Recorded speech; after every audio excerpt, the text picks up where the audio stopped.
Suabe. Good. Gusto tong Suzuki Access.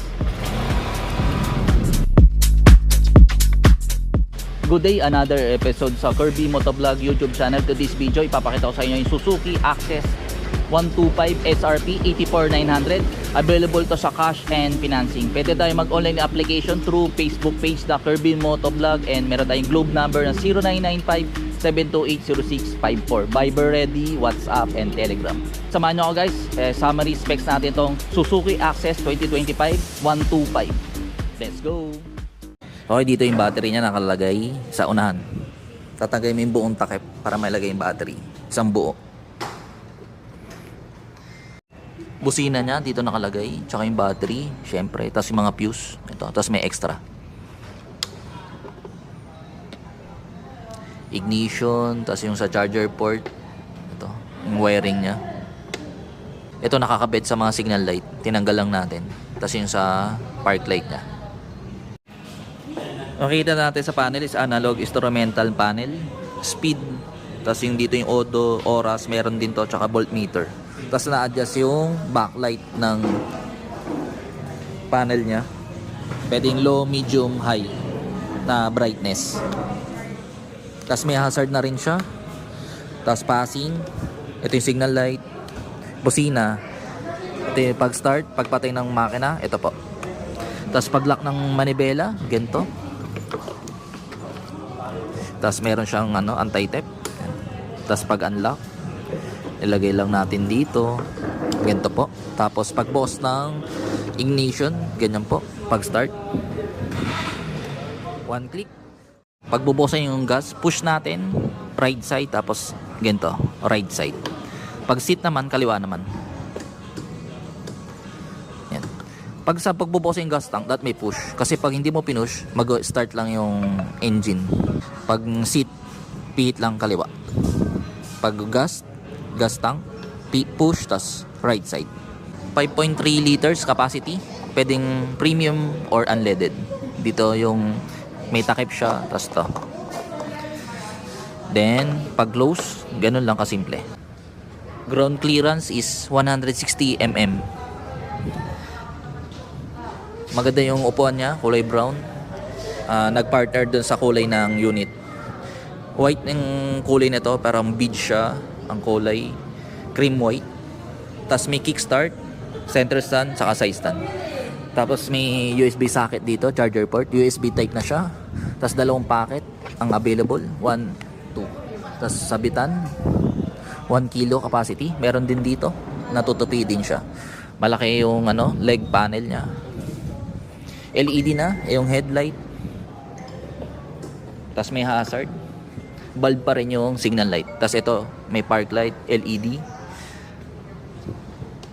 Tapos na-adjust siya. Ito yung pinakamababa kung di ako nagkakamali. Kung gusto mo taasan yung adjustment, ito, luluwagan para magbago yung viewing o yung buga ng ilaw. Ito, bakal, oh. Metal. Size ng gulong sa unahan is 12 inches to. 90 by 90. Tubeless ang gulong. Tapos dito nakita yung PSI, 29 sa 22 yung harapan, sa likod is 29. Pag may angkas o may backride is 36. Size ng gulong sa likod is 90 by 100. 10 inches yung size ng mags sa likod. Parang Bergman Street na standard. Frame number dito, grab bar ito, medyo mataas. Kasya dito yung half pace. Capacity nito is 10 kilograms ang kaya niya. Sa dito, 5 kilo ang recommended na capacity. Tapos 5 kilo sa harapan. Combine na yun. Tapos sabitan ng helmet, itong dalawa. Tools, tapos manual. Dito po nakalagay. Yung battery, dito po rin nakalagay sa unahan niya. Side mirror, napakaangas, solid oh. Bilog siya na chrome. Classic look talaga siya. Bumagay sa classic look niya yung side mirror. Park brake, ito.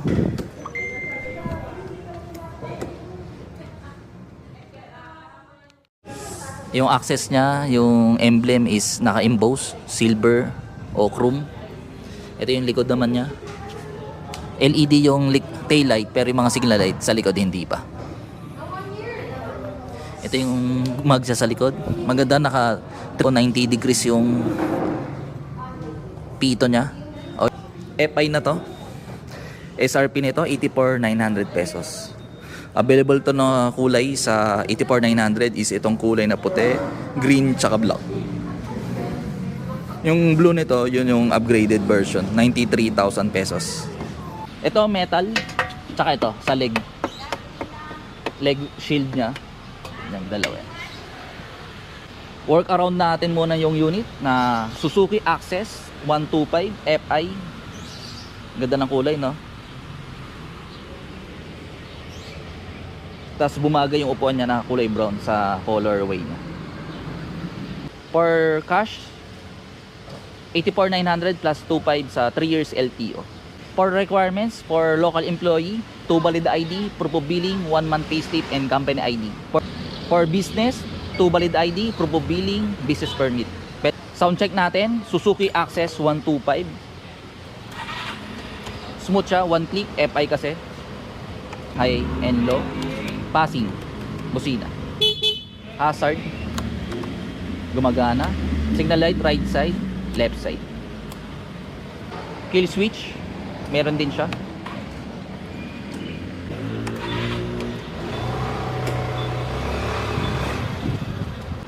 Seat height 770 mm. Ganito yung itsura natin kapag nakasakay ang 5.8. Malakas ang hatak, comfort, relax. Malaki yung may pagitan pa, oh. 5.8 ako. Pwede mo pa ma-relax, ganito yung style.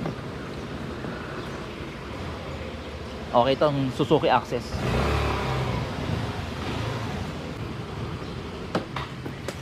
Tapos pag sinay-stand, namamatay yung engine. Kill switch. Road test natin ng konti. Itong Suzuki Access. Yan. Okay naman siya. Ayan, left iliko, madali i-maneuver, magaang. Maganda yung preno sa unahan. Disc brake, pero yung likod is drum brake. Check natin yung preno sa likod. Malakas yung preno sa likod. Sa unahan, preno, check natin. Madali i-maneuver, oh. Tsaka magaang lang siya.